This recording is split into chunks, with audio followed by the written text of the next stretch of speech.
this place in this hour to show the man of God under his assignment for our city, for our country, for our nation, the love and support that we all have for him. To stand up on our feet, let's welcome him. Let's welcome a man who I stand by, I support wholeheartedly. I pray that you all will gather with me collectively for all that he's setting out to do. I believe and I know that change is coming. I believe and I know that change is now. And I believe and I know that with Charles Booker, change can happen. Put your hands together and let's welcome Charles Booker.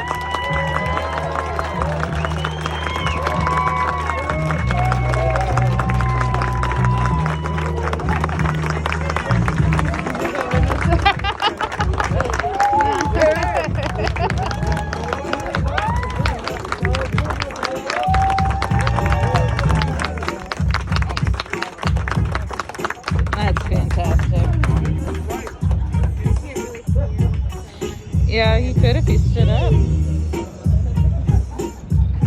Why do I feel like I know this song? How y'all doing?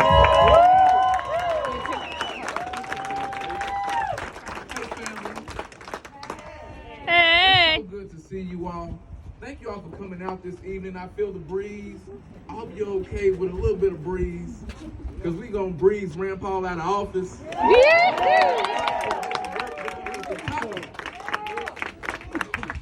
First of all, I want to thank you all for coming out this evening, and I want to thank everyone that's helped us put this together, my team.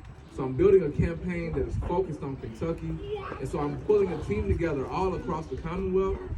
And so I want to thank all of my staff, all the volunteers for helping us pull this together.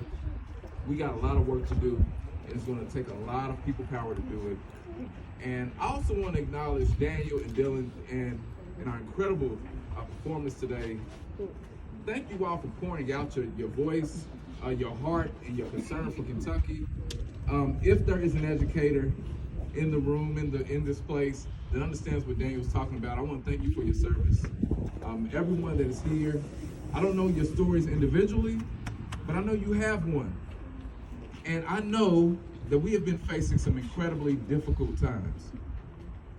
I carry a lot of weight and a lot of trauma from what I've seen just over the past year, and burying loved ones and seeing historic levels of unemployment as COVID had really transformed so much of Kentucky. And honestly, we were dealing with tough times before the pandemic. And so to see so many challenges where small businesses were struggling and the needs that we are facing as a country, it really compelled me to step out on faith and to step into the fire for y'all, because y'all are my family. You all are my family. I do not care about a title.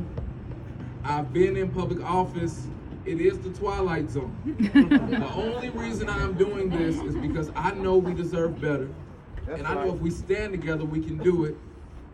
And my granddad taught me, my hero, Sergeant Lindsey E. Hearn Sr., he taught me that if you see a problem, you don't run from it, you run to it. That's right. When he fought for desegregation in the city of Louisville, he didn't run from it, he ran to it. And I just have a send me spirit. I want to step up and do my part, because that's what family is all about. And so let me do this the right way. My name is Charles Booker. I'm a former state representative for the 43rd District. And although you may not have lived in the 43rd District, I was representing you in the halls of Frankfort, and it was my privilege to do so. I am a proud, good troublemaker. I stand for our teachers. I stand for our veterans. I stand for our small business owners. I stand for our families and our future.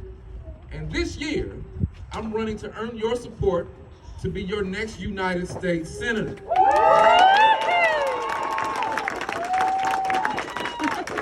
And you know what that means, right? That means we're going to beat Rand Paul. Please. Let me say it again, because I'm not going to talk about him a lot. We're going to beat Rand Paul.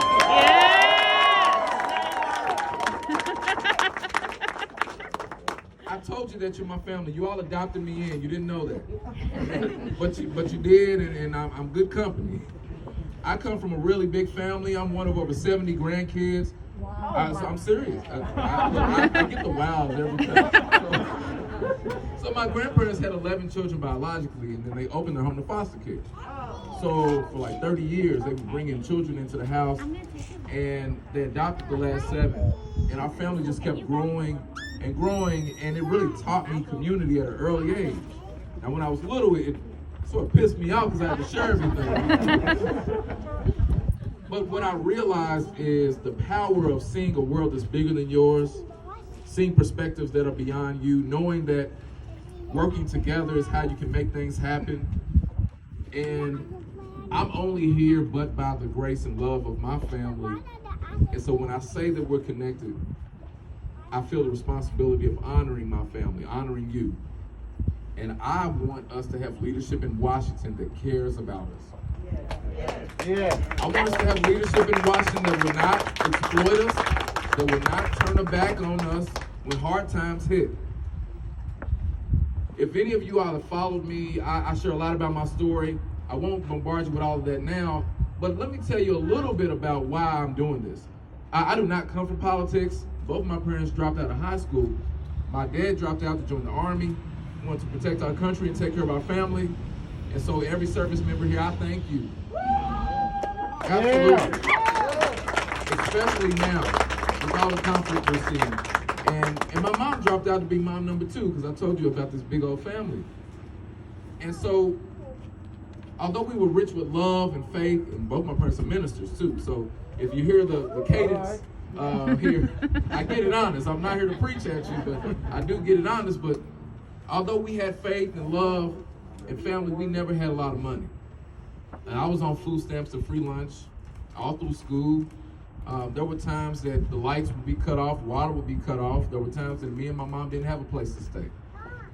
There were times, and as a child, children are observant. So I have 3 girls, my 3 bosses, and so a 14-year-old, so keep me in your thoughts, a 6-year-old, and a 6-month-old. Wow. Yeah, so I'm getting back home to hold the baby once I leave here. But one thing I've learned is that children are smarter than the parents, and so I knew something was going on with my mom when she was putting the food down to feed me and leaving the kitchen. It was dinner time. I was hungry. It only made sense that she was hungry too. If I'm eating, why aren't you eating, Mom? And so I kept hitting her with questions, like, why aren't you sitting down to eat like you normally do? This is our time when we talk, you know, and she kept giving me excuses, and she eventually pulled the curtain back and let me know that she was going without eating to feed me. She told me, son, that's not enough for both of us. And I need you to eat so you can be strong. And as much as that crushed me, and I see some little ones here in the crowd, and I know a lot of parents and loved ones here understand what this means, the sacrifice that you will make for someone you love so much that you will go without just to make sure that they have what they need. That power, the power of that type of love is healing, and it also shouldn't have to be. No one should have to go without eating in the United States of America. Yeah.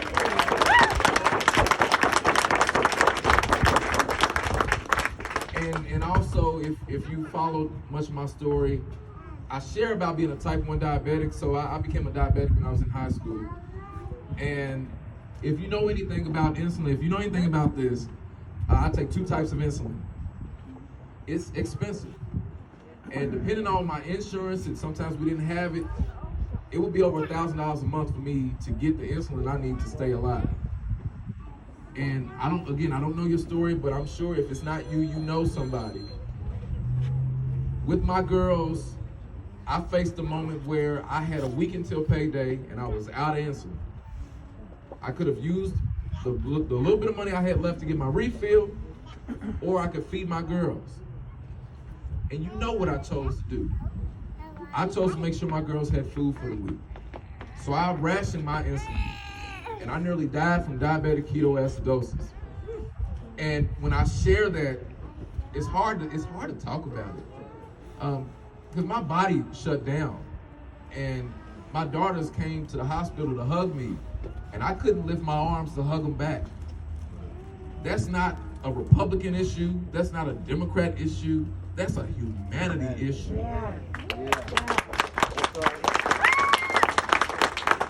So I just tell you a little bit of that so that you understand that I'm doing this with a personal mission. I believe we all have a purpose, and mine, I believe, is to stand in this moment by your side and to help tell a story about what regular people can do when we come together in the most difficult of times.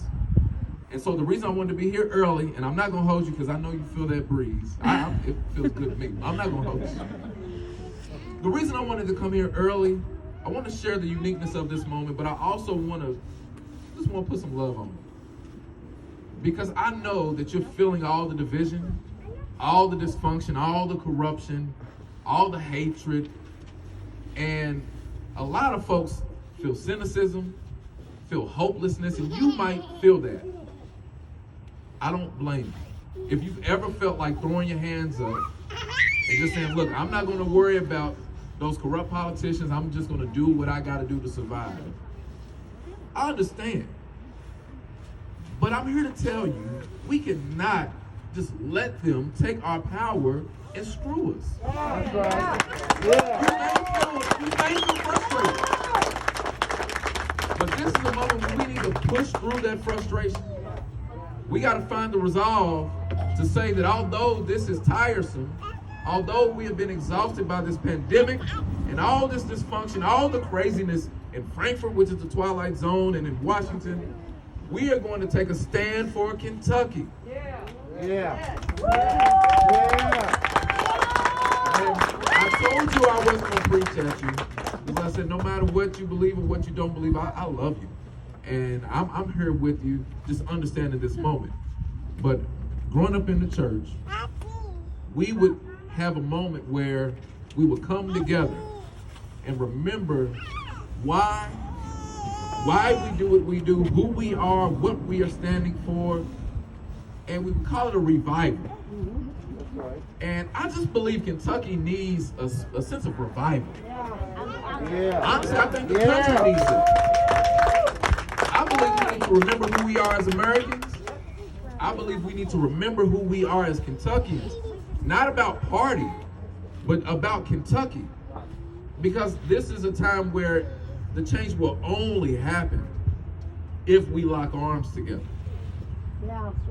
And so this campaign is a testament to that. And I wanted to come here now to let you know we're running a campaign that will not only beat Rand Paul, but we are working to build infrastructure, to lift up voices in the forgotten places. That's why I wanted to make sure to come here. I don't know how often you've had a Senate candidate come and talk to you, but I wanted to change that.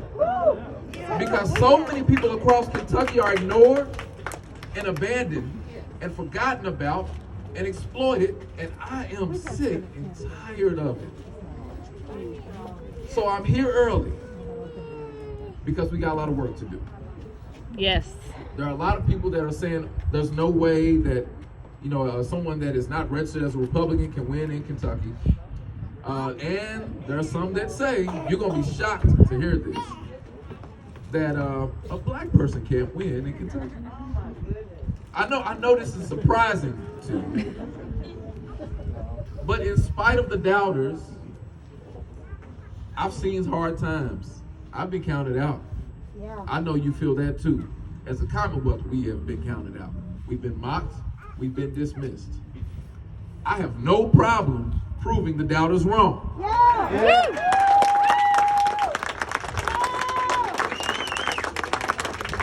And if you caught wind of what we were doing in the last cycle, so you all know I was running to take on the Grim Reaper in the primary.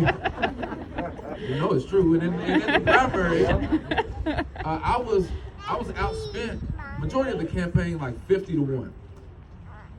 And the reason we were able to do what we did when the whole country was looking and saying, wait a minute, what's going on in Kentucky? Who's this young black man from the hood that's standing with folks all over the Commonwealth of Kentucky fighting for change? What's happening? The reason we were able to do that and the reason we are doing it now is because of the power of organizing. The power of talking to our neighbors, the power of listening, the power of building community. And you know, in the political process, we have seemed to have lost sight of what it means to come together and build community. Let me tell you this. In this campaign now, because of the work that we did and the fact that we really jolted the conscience of the country, not only am I a front runner in this race, I'm the presumed nominee to take on Rand Paul in this year's election. So, we're not coming through the back door, we coming through the front door this time. And we are lifting up this work of empowering voices and telling the story and using art and creativity and using just relationships. And so now we have over 15,000 volunteers to the campaign. You all know every county is represented in our campaign already, all 120 counties. We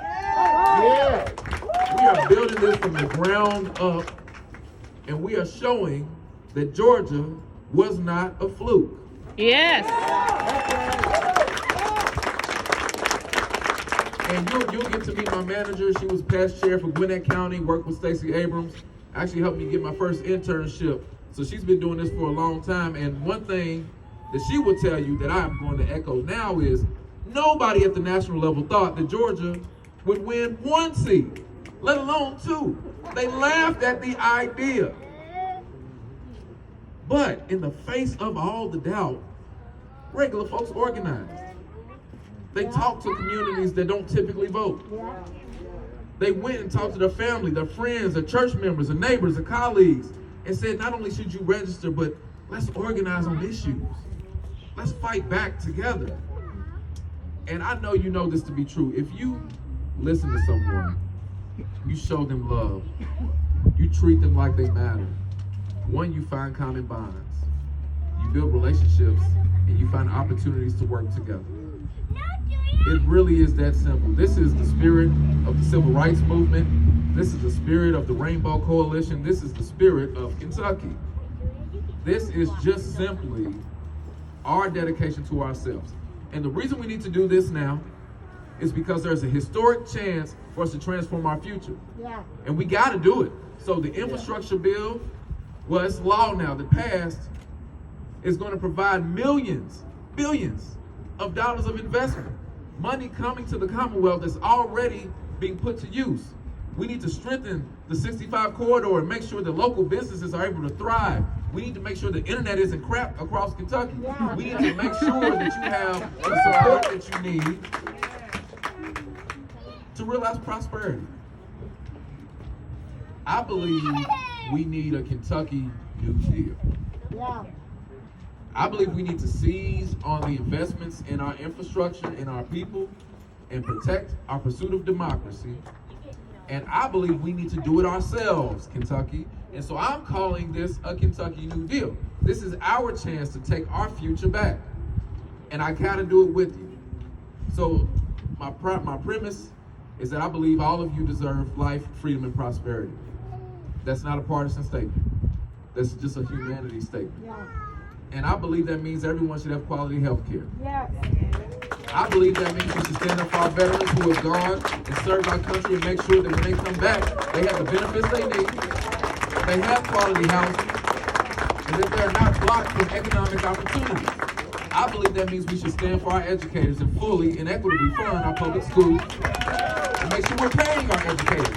I believe that means we need to transform the way that we prioritize things in Washington and put you at the front of the line and not off the list. And most importantly, we have to protect our pursuit of democracy. This country, as far as we've come in realizing democracy, we have not fully achieved it. Kentucky, as you know, has been one of the most disenfranchised states in the country. There's a reason you have a Mitch McConnell and a Rand Paul. If you are blocking people from being heard, if you are suppressing and depressing people from the ballot box, these folks who have sold out to corporations can do what they're doing right now. I believe that democracy, that pursuit that we're still trying to realize, is hanging on by a thread. And I think Rand Paul, Rand Paul's trying to unravel that thread. There was some other stuff I was gonna say. And Mitch McConnell's whacking at that thread with an axe. And I just believe that if we come together and grab that thread, we can tighten it up and make it stronger than ever. And that's what we're going to do. So here's what I need from you. I need the chance to earn your support. I need the chance to earn it. Now, you being here now lets me know that I got a good shot. But I don't want to take it for granted. I want to earn your support. And what that means, I want to work with you through this campaign. I want to build this plan with you. So the Kentucky New Deal, I need it to be your ideas. What are you concerned with? What are you frustrated about? What are you pissed off about? What do you want from a U.S. Senator? So on my website, and we're going to be organizing across Kentucky around this, I'm asking those questions, and I'm asking you to share your thoughts and to tell at least 3 more people when you leave here to take me up on that chance too. I need to know how you feel and what you want me to fight for so that you can hold me accountable to it. Now, I know we're already fighting for a lot of the same things, but we got a lot of work to do, and I can't do it without you. So in this moment, we are going to lift up relational organizing, issue-based organizing. We're going to mobilize here throughout the year, and we're going to support you in that effort. That's what they did in Georgia. It's tried and true. We know it works. And if you take this chance in spite of the cynicism, we will do so much more than beat a sad, ridiculous politician. We will do so much more than make sure Mitch McConnell doesn't get that majority leader seat. Yes. That's right. That's an important thing to do. If we seize this moment, we're going to light the spark that shines a light on Kentucky's future, that lifts us up from the bottom, because Kentucky is at the bottom, and I cuss every time I say this, is at the bottom in pretty much everything. So I didn't cuss at some children. And we need to build infrastructure so that more people are citizen lobbyists, not these big corporations. More folks are organizing and leading in their communities, and more people are running for office. So my campaign is going to be training folks here and all across Kentucky to run for office, to be citizen lobbyists, and to be organizers. So this is a chance to make an investment in our future. I'm asking you, make that investment with me. Are you all ready to make that investment with me? Are you all ready to beat Rand Paul? Are you ready to win a brighter future for the Commonwealth of Kentucky? If you're ready to stand, let's stand right now. Let's lock arms right now. And I promise you, I will outwork you. I will give you my all. Every single day, we will win this race, and we will transform the future of Kentucky. Thank you so much. Thank you. Thank you.